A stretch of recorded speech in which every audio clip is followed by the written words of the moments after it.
Hello, my name is Gabe Zolna.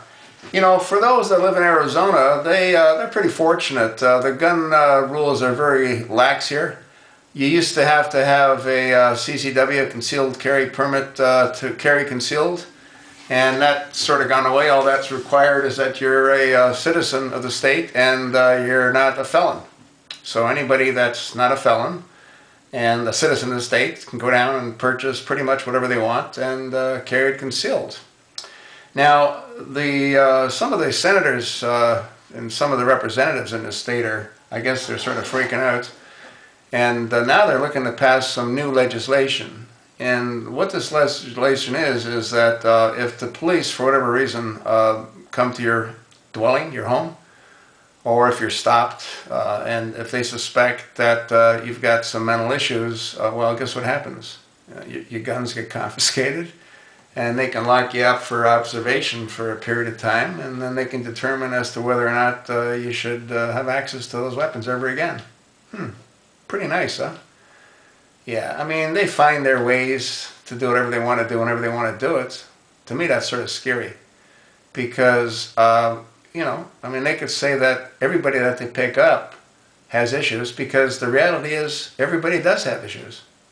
The question is, are those issues going to cause, or can they cause, any kind of conflict when it comes to a weapon? And to have a person or a number of people or a panel determine that, I don't think is all that fair. Now, obviously, if the person does have mental issues, then he probably wouldn't have got a gun in the first place. And you're not going to be able to prevent those people that want to do harm from doing harm. And that's been evident with Lafner and Lanza and all these other crazy shooters. You know, we don't know who they are until they actually do what they intend to do.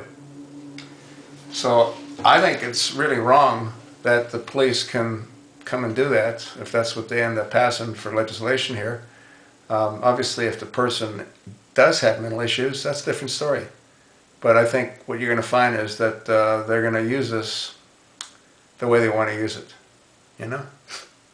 Which is typically what happens. They get, you know, it's like the camel that gets the nose under the tent, and eventually he gets inside the tent. That's just how it is, folks. Pretty nuts, huh? Anyway, it is what it is. Fight, but how can you fight? You can't fight the government. You can't fight your congressional representatives. We voted for these bozos, right? Not always. Sometimes they sort of sneak in, you know, with fraudulent votes, like the guy in the White House.